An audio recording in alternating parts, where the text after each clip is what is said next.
When I was 10, my father told the police I'd run away after he lost me in the woods for 2 days. He wasn't lost. He left me there on purpose. I survived because of a stranger who never gave his name. 27 years later, that same stranger showed up at my door with a folder and a warning. Your father is looking for you. I don't really know how to start this without sounding dramatic, but every time I've tried to tell this story in real life, people either think I'm exaggerating or fishing for some kind of sympathy. I'm not. I'm just trying to make sense of something that's followed me around like a shadow I never invited. And if you've ever had someone from your past show up out of nowhere with a sentence that changes everything, then maybe this won't sound as insane as it felt in real time. The title probably makes it obvious that my childhood wasn't exactly the type that produces well-adjusted adults with functioning trust issues. I grew up in northern Minnesota, the kind of place where people have cabins up north, and the whole culture revolves around fishing seasons and ice conditions and whether your truck will start when it's -20. My father was the kind of guy who could make a room go quiet without raising his voice. He wasn't loud. He wasn't openly violent. He was just cold, and not in the poetic, mysterious way. More like there was something he was supposed to have been born with and didn't get. Empathy, a pulse, whatever. My mom died when I was 8, so for 2 years, it was just me and him in a house where every sound was a warning. He didn't hit me, never left bruises, nothing like that. His thing was neglect. Silence used like a weapon. And if he did speak, it was usually to tell me some version of how I ruined his life by existing. The day he left me in the woods was supposed to be a bonding trip, that ridiculous phrase men like him use when they're trying to convince people they're good fathers. We drove out to this state forest he used to go to as a kid. The plan was hiking, camping, father-son stuff I'd only ever seen in movies. But I knew something was off that morning. He was too calm, too rehearsed. I remember stepping out of the truck and the air feeling colder than it should have been for August. The trees were huge, the kind that blocked out the sky, and I kept close to him because I was 10 and the woods were unfamiliar and he was still, technically, my only safe point of reference. We walked for a while. I don't know how long because time moves weird when you're a kid and scared to ask questions. At some point he told me to go collect dry sticks so we could set up camp. I nodded like the obedient little ghost child I'd trained myself to be. I walked a few yards away, picking up branches, trying not to mess anything up. When I turned back, he was gone. I called his name. Nothing. I figured maybe he was messing with me. He liked doing little tests to see if I'd panic. But 5 minutes passed. Then 10. Then I realized he hadn't gone behind a tree or down the trail. He wasn't hiding. He was just not there. I didn't know the word abandonment then. I didn't know the psychology behind it or the statistics or what it does to a developing brain. All I knew was that the world suddenly felt too big and too quiet. I survived those 2 days on a mix of stubbornness, fear, and something I now understand as dissociation. I drank from a stream, even though he'd always warned me about bacteria. I ate wild berries because I'd seen them in picture books. I slept under a tree with my back pressed against the trunk because I watched too many nature documentaries and convinced myself that was what you were supposed to do. I don't remember crying. I don't remember thinking he'd come back. I just remember trying to stay alive because the alternative wasn't something my 10-year-old brain could process. The stranger found me on the afternoon of the second day. I heard twigs snapping and thought it was an animal, so I froze. But then I heard someone say, "Kid," in this cautious voice, like he didn't want to startle me. He stepped into view wearing a faded green jacket and carrying a thermos. He looked like someone who lived in the woods, not homeless, just familiar with it. He squatted down a few feet from me, not reaching, just a presence. "You hurt?" he asked. I shook my head because I didn't have language for what was wrong. He didn't ask me who I was with or where my dad was. He didn't lecture me. He just said, "You're cold," and handed me the thermos. It was warm apple cider. I can still taste it sometimes. He walked me out of the forest without touching me or talking much. At the trailhead, emergency vehicles were already there. Sirens, flashing lights, the whole production. My father stood next to a cop with this strained, worried expression like he'd been crying. He rushed over, pulled me into this stiff hug, and told the officers I wandered off, and he'd been searching nonstop. The stranger didn't say a word. He just lifted a hand in this small gesture toward me and walked away before anyone could ask his name. I never saw him again. Until 27 years later. Last Tuesday, I got home from work to find a man leaning on the railing outside my apartment. Older now, gray hair, same green jacket. He had a folder tucked under his arm and that same calm, steady presence. "You remember me," he said, not asking. I nodded because I did. Instantly. Bone deep. He handed me the folder. "Your father is looking for you." It didn't sound like a friendly heads up. It sounded like a threat dressed as a warning. And I don't know why, but my stomach dropped so hard I had to grip the doorframe to stay upright. When I finally got myself to breathe again, the first thing that hit me was how impossible this should have been. Minnesota is big, sure, but not big enough for a random woodsman to just reappear after almost 3 decades like he'd been monitoring my life from the tree line. I stood there in my doorway, one hand still gripping the frame, the other hovering like I couldn't decide whether to take the folder or slam the door. He didn't push it into my hands. He just held it out, arm extended, like the decision had to be mine because he wasn't going to force anything on me. Just like when I was 10 and too terrified to move. I finally took it. The folder was heavier than it looked. Not physically, psychologically. My fingers felt numb around the edges. I managed to exhale something like, "Why now?" He didn't answer right away. He scanned the hallway like he was checking for people who weren't supposed to be there. Only after a few seconds did he say, "Because he's not just looking, he's asking questions." That sentence hit harder than I expected. My father and I haven't spoken since I was 17. That was the year I aged out, packed up, and left without a forwarding address. I never reached back. He never chased me. The only reason I even knew he was still alive was because the county sends property tax notices to the wrong address sometimes, and they used to end up in my mailbox. I swallowed and forced myself to ask, "How do you know that?" He gave me this small, tired look, the kind you give when the real answer is going to make things worse. "Let's go inside," he said. My instincts screamed not to. You don't invite strangers inside, even familiar strangers. But some part of me was still that 10-year-old kid following the man with the green jacket because he was the only safe thing in sight. Inside, he sat at my small kitchen table like he'd been here before, like he already knew which chair wouldn't wobble. I sat across from him. For a minute, neither of us said anything. I just stared at the folder. "Before you open it," he said, leaning forward, "I need to tell you something you weren't old enough to understand back then." Every muscle in my body tightened. "Okay. Your father didn't report you missing until the next morning." That knocked the air out of me. I knew he lied about me running off. I knew he played the grieving father act for the cops. But hearing it from someone who had actually been there, that was different. "He told the police he woke up and you were gone," the man continued. "But I crossed paths with him the night before. He wasn't panicked. He wasn't searching. He was sitting in his truck at the trailhead eating chips." My brain blanked out for a second. I think I whispered, "Jesus." "He saw me," the stranger added. "He told me to mind my business." I rubbed my palms over my face.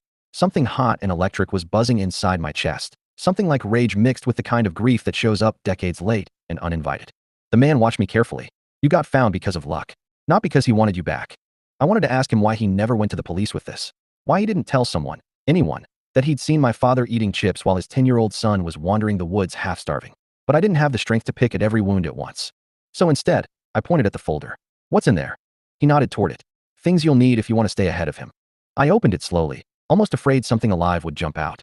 Inside were printed emails, screenshots, and a couple of handwritten notes. All of it centered around my name. My full name. The name I haven't used publicly in over a decade.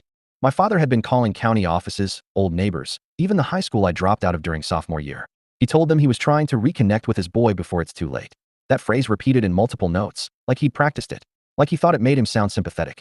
There were also 2 police inquiry forms, which made my stomach twist into something sharp. They weren't formal reports, more like requests for a welfare check.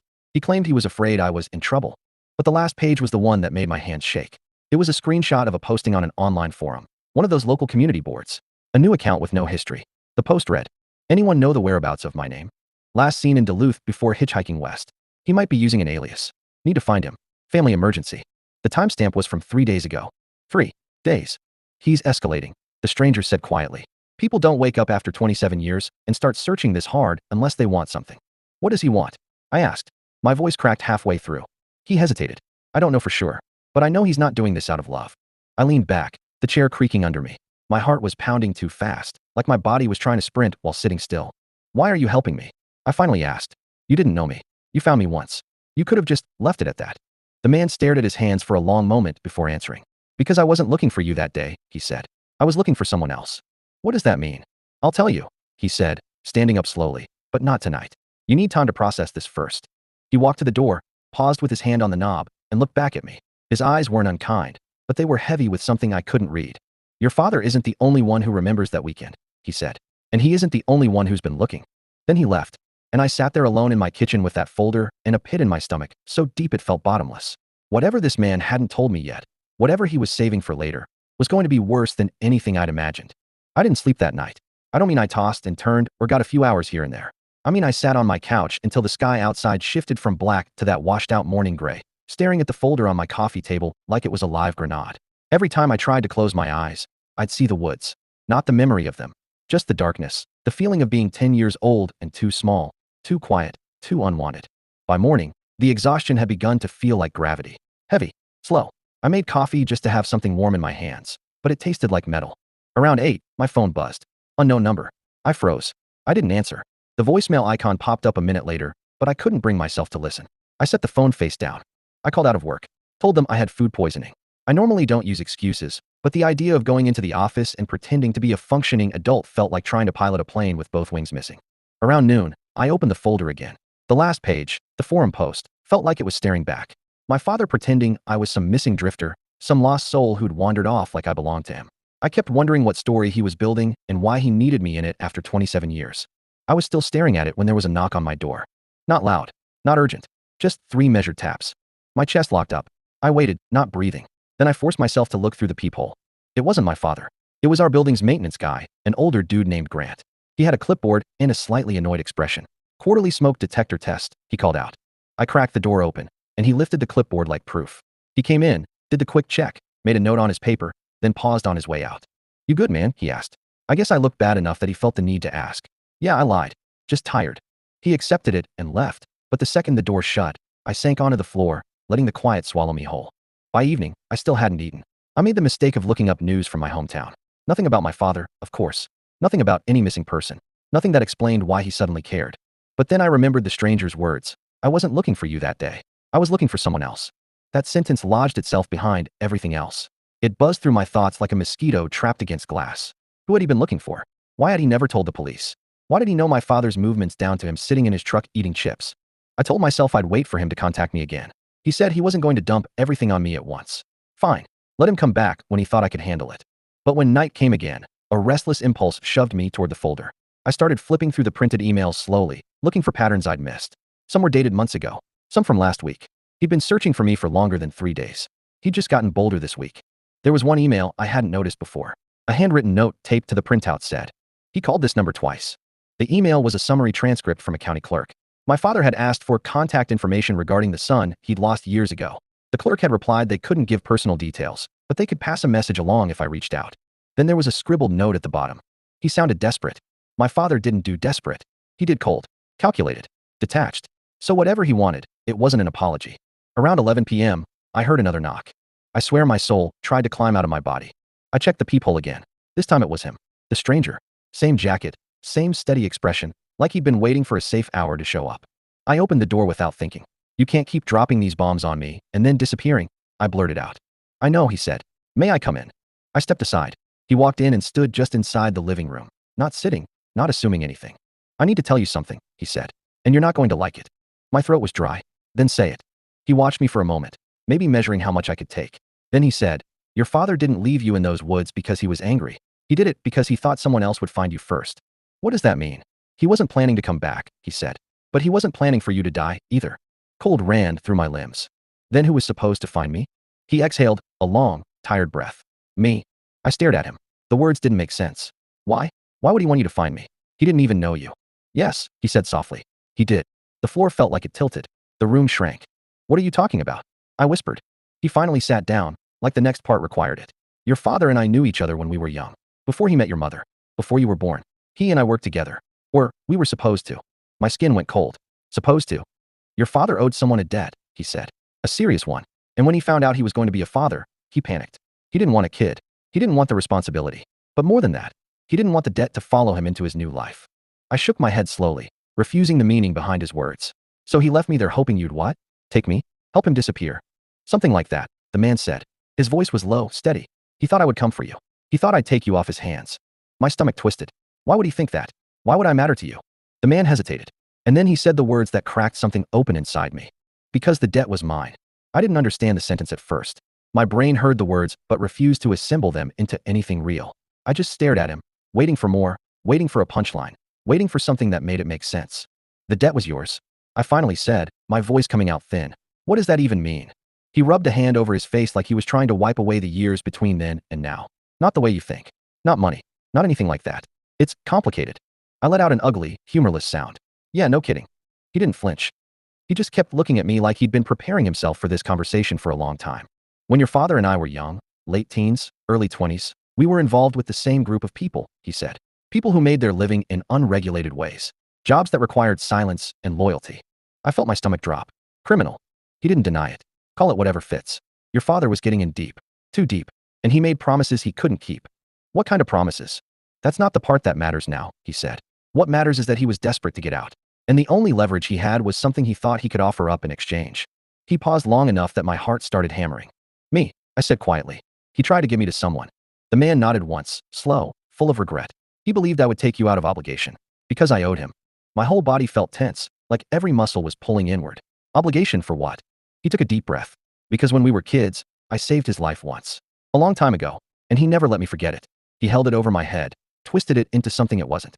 And he decided that paying that debt meant rescuing him from a kid he didn't want. I closed my eyes for a moment. The pieces were landing too fast, too hard. So you were supposed to find me, I said. Yes. And then what? Take me? Raise me? Drop me somewhere and pretend it was charity? What was the plan? His expression tightened. There was no plan. I didn't know. He didn't tell me. He just assumed I'd show up because I always did before. But you didn't show up, I said. Not until the next day. His jaw moved like he was grinding down old frustration. I didn't know you were out there. I didn't know he'd done it. I wasn't even in the state yet. By the time I got there, he was panicking. Not because of you, because he realized what the others would do if they thought he'd skipped out on what he owed. Jesus, I whispered. He didn't want you anymore, the man said. But he also didn't want anyone else to have a claim on him through you. That's the truth of it. You were leverage. A liability. Something that tied him to a life he was trying to run from. I felt sick. Literally. The room tilted a little. I gripped the edge of the table. And you? I asked. Why did you take care of me that day? Why bring me out of the woods? Why come back now? His eyes softened the slightest bit. Because you were a kid. And I hadn't lost that part of myself yet. The part that could still do the right thing without calculating the cost. I swallowed hard. And now? Why show up after 27 years? Because your father is trying to settle old accounts, he said. And you being alive complicates things for him. I stared at him. Why? Why does he want to find me now? He hesitated. He really did try to find the right words, but whatever they were, they hurt him enough that he looked away when he finally said it. He's being pressured, he said quietly, by people who still remember what he ran from. And he told them something he shouldn't have told them. I felt the dread deepen. What did he tell them? That you're the reason he didn't pay what he owed. My throat closed. That's not true. I was a kid. That doesn't matter to them, he said. All they know is your existence affected his choices. In their world, that makes you part of the equation. For a moment, neither of us spoke. I just listened to the sound of my own pulse in my ears. So let me get this straight, I said. My father abandoned me because he thought you'd collect me like some package he didn't want. You didn't. He panicked. And now, decades later, those same people want answers. So he's looking for me like I'm some missing puzzle piece in a crime he ran away from. That's one way to put it, he said. I stood up because sitting still felt impossible. I paced the small living room, hands pulling through my hair. This is insane. This is actually insane. It's dangerous, he corrected softly. And I need you to understand something. If your father finds you first, he's not coming with apologies. He's coming with desperation. I turned back to him slowly. What do you want from me? To keep you alive, he said, as simply as if he were stating the weather. I stared at him. Why? You don't owe me anything. He looked at me then with this expression I couldn't decode. Part guilt, part something older, deeper. I don't know your father, he said. But you didn't get a choice back then. And you deserve one now. My chest tightened. What does that mean? It means you can disappear, he said. I can help you. New job, new place, new name. They won't find you. And if I don't want to run? He stood up slowly. Then you'll need to hear the rest. I swallowed. The rest of what? He held my gaze, steady and unflinching. About the man your father owed, he said. And why that man might still be looking for you. A chill crept up my spine, so sharp I felt my hand shake. Who? I whispered. He took a long breath, bracing himself. The man I used to be, he said. And the man your father told them you might become. When he said the man I used to be, something inside me went cold. Not scared cold. Not panic cold. Something older. The kind of cold that settles when a truth you've been circling your whole life finally steps out into the open. I sat back down without meaning to. My knees just gave out. You're not making sense, I managed though my voice shook. What does that even mean, what I might become? He didn't sit. He stayed standing like he needed the height to deliver the next part, without falling apart himself. Your father told them you were my blood. Everything in me froze. What? I whispered. He lied, the man said. Of course he lied. He told them you were my son. My chest constricted so hard I pressed my palm against it. I couldn't fully breathe. Why would he say that? Why me? He didn't blink. Because it was the only way he knew to stop them from looking for him. My head was spinning. Explain. When he ran, when he vanished from the life he made messy, people came looking for him. When they caught up, he fed them a story. He said the reason he couldn't pay his debt was because he'd fathered a child with someone connected to me. That you were my responsibility, not his. That I would come collect you eventually. That any hits, any punishments, should come down on me, not him. My mouth went dry. He used me as a shield. Yes. And used you as the target. Yes. And they believed him. The man gave a humorless exhale. I was known. Back then, I had a reputation that made the story believable. A kid tied to me was something they'd accept without digging too hard. I couldn't look at him. The room felt too small. Too many ghosts sitting in the corners. So let me get this straight, I said, pacing because staying still made my skin crawl. He left me in those woods thinking you would show up, claim me, and then they'd leave him alone? That was the idea. But you didn't show. I didn't know, he said simply. Not until the next morning, and by then you were already missing. And he was already lying. I stopped pacing. So when you found me? He nodded. I realized the truth. You weren't my blood. You weren't anyone's leverage except his. You were just a scared kid in the woods. And the people he was running from would never need to know you existed. I swallowed hard. So you just let the lie die? It should have died, he said quietly. But your father kept it alive. For years. Even after he started a new life. Even after he disappeared under a different name. He kept telling versions of it. To keep himself safe. I felt something inside me break. A small, old part. A part that still wondered if he'd ever loved me. And now? I asked. Why look for me now? Why start digging again? Because the people he ran from are stirring again. Someone resurfaced who remembers the old deals. Someone who knows your father never paid what he owed. And your father panicked. Again. So he told them I'm alive. The man nodded. And that you know things. That I told you things. But you didn't, I said. Not yet. I sank down on the couch, my head in my hands. Why drag me into this now? Why not just keep hiding? Why not run again? That's exactly what he's doing, the man said. But to run, you need to convince the people chasing you that the loose ends aren't worth tying up. Meaning me. Yes.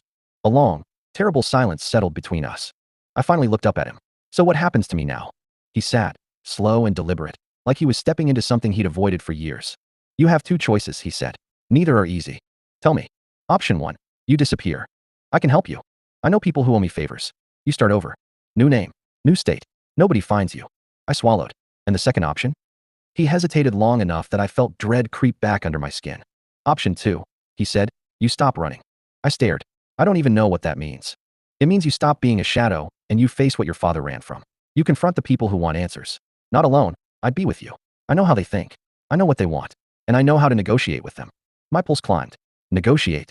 With people who threatened him for decades? With people who think I'm some pawn he created? You'd be surprised, he said. Not everyone in those circles wants violence. Some want truth. Some want closure. Some want favors. Some just want to know the stories they were told weren't lies. And if they decide I'm not worth keeping alive, that's why I wouldn't let you go alone. I stared at him, really looking. He wasn't some action movie cliché. He wasn't a killer. He was older now. Weathered. Someone who'd been through too much and crawled out the other side with a limp in his soul. You want to protect me, I said quietly. He didn't deny it. I owe you, he said. Not because of your father. Not because of the past. But because when I found you in those woods, I realized how close I'd come to becoming the kind of man who leaves a child behind. You changed that, even if you never knew it. My throat tightened. What do you think I should do? I asked. He looked down, then back at me. I think you're tired of running from a man who never deserved to be your father, he said. I think you deserve to know the truth. All of it. And I think the only way you ever stop looking over your shoulder is if we end this together. I exhaled shakily. And if we confront them, what happens to him? Your father? The man asked. That depends. On what he's told them. On what he's hiding. On whether he plans to use you as a shield one more time. I leaned back, staring at the ceiling. For the first time in my life, I wasn't scared of the woods. I was scared of stepping out of them. One question finally slipped out of me, raw and small. What if I don't want anything to do with him ever again? The man's answer was immediate. Then we make sure he never gets close enough to try. Something settled inside me. Not peace. Not resolve. Something like a door unlocking. What do we do first? I asked. He picked up the folder from the table and tapped it lightly. First, he said, we go to the person he contacted 2 days ago. The one who replied. I frowned. Who? He opened the folder to the last page I hadn't seen. A printed email. A name I hadn't heard since childhood. My aunt. The one who disappeared the same year my father ran. She reached out to him. The man said quietly. And she said she found something he'd want. I felt the floor shift under me. And what's that? I whispered. He looked at me with an expression I'd never seen on him before, fear. Proof, he said, that you weren't the only child he abandoned. If you made it all the way to the end, thanks for sticking with me. I really appreciate it. If you enjoyed the story, consider subscribing to the channel and giving the video a like. It helps me share more stories like this. Thanks.